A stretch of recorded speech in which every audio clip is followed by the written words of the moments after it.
salve rapaziada, como é que vocês estão? DJ na área, bem-vindos a mais um vídeo, cara, beleza? Tudo bem com vocês? Galerinha, no vídeo de hoje, o unboxing, cara, acabou de chegar um itemzinho pra mim aqui da China, no caso um pacotinho bem pequeno, como vocês podem ver, mas é bem legal o que tá aqui dentro dessa mini sacolinha, né, se a gente pode dizer assim. E é algo relacionado com o que, ó, só pelo barulhinho, não sei se vocês conseguem ouvir, é algo relacionado com o nosso tecladão aqui, beleza? Bom, galera, então sem enrolação, vamos lá para o unboxing.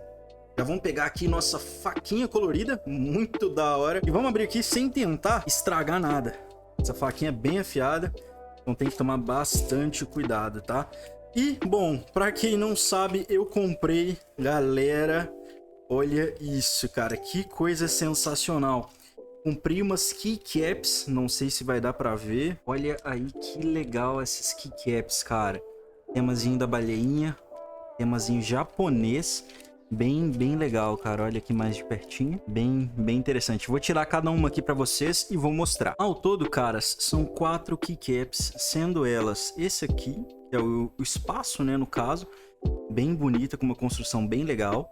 Ela também é double shot, então não vai desbotar com o tempo. Eu tenho que dar uma olhadinha se ela é o Enter ou o Shift, tá?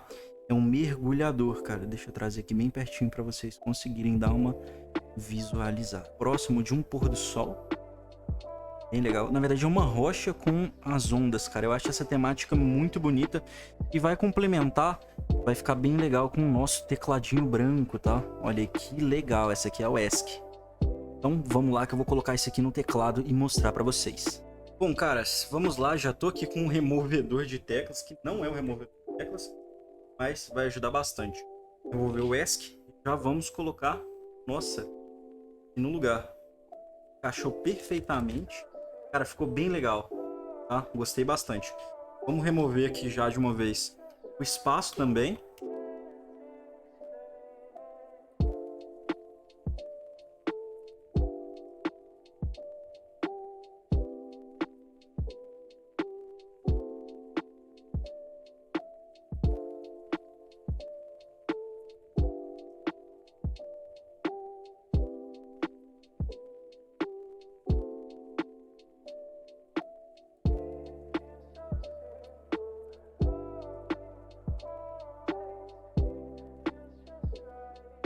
O que vocês acham? Passem aí o feedback de vocês. Vou desligar aqui o LED. Olha que legal. Bem legal. Eu vou deixar o link aí na descrição, tá? Pra quem quiser dar uma olhadinha. Foi bem barato. Foi R$26.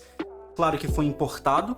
Mas o resultado, cara, eu achei bem legal. Eu esperei mais ou menos uns 20 dias, tá? Pra poder tá chegando aqui em casa. Achei bem legal. Beleza? Quem gostou, deixa o like, compartilha o vídeo, deixa seu comentário construtivo e um abraço, galera. Valeu!